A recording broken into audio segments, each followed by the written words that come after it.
नमस्कार, मी तुषार बाबल.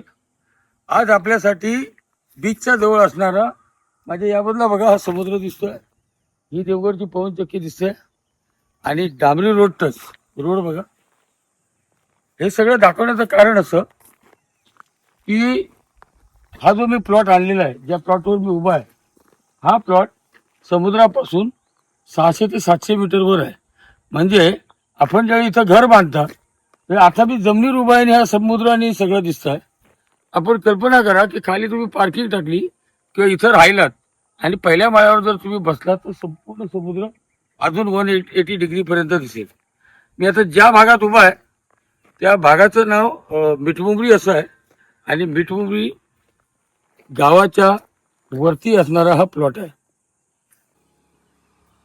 हा जो प्लॉट आहे, मी ज्या प्लॉटवर उभा आहे, हा 12 गुंठ्याचा प्लॉट आहे. हा देवगडमधील मिठमुंबरी या गावाच्या वरती येतो आणि इथून बीच आहे, तो मिठमुंबरी बीच आहे. माझ्या या बाजूला कुणकेश्वर बीच आहे. अशा प्रकारे ज्यांना बीचचाच प्लॉट हवा आहे किंवा ज्यांना CR झेडमध्ये प्लॉट नको पण घर बांधायचं आहे आणि ज्यांचं बजेटरी कमी आहे, साधारण या प्लॉटची अपेक्षा 12 गुंठ्यासाठी मालकाने 3 लाख रुपये गुंठ्याप्रमाणे 36 लाख सांगितलेली आहे. परंतु आपण निगोशिएशनला बसल्यानंतर 28 लाख, 30 लाख, 32 लाख म्हणजे असं करू शकता. म्हणजे साधारण त्याने 3 लाख म्हटले तर तुम्ही 2.5 लाखाला मागायला हरकत नाही. त्यामुळे बजेटरीमध्ये प्लॉट असल्यामुळे उद्या 2 माणसं एकत्र आली तर त्यांना 6-6 गुंठ्याचं असं करता येईल.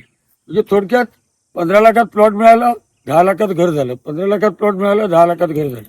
म्हणजे त्याला 25 लाखात किंवा 30 लाखात समुद्रासमोर असणारा आणि बीचपासून 10 मिनिटं वॉकेबल असणारा 700 मीटर अंतर आहे.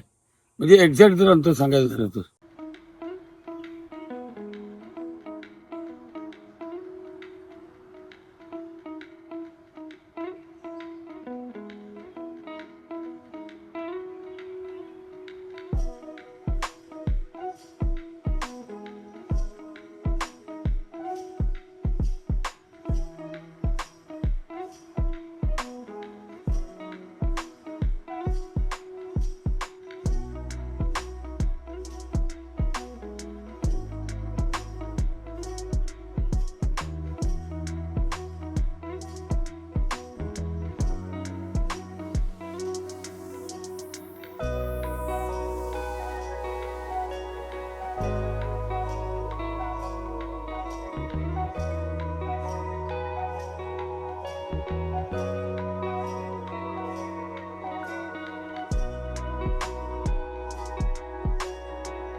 समुद्राच्या ठिकाणी होमस्टे बांधायचा आहे.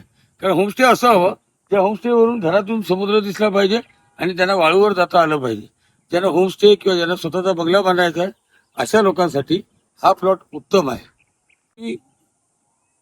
या प्लॉटचं मी गुगल लोकेशन आणि या प्लॉटचा आकार मी आपल्याला माझ्या डिस्क्रिप्शन लिंकमध्ये देतो आणि व्हिडिओमध्ये पण दाखवून देते सॅटेलाइट व्ह्यूने.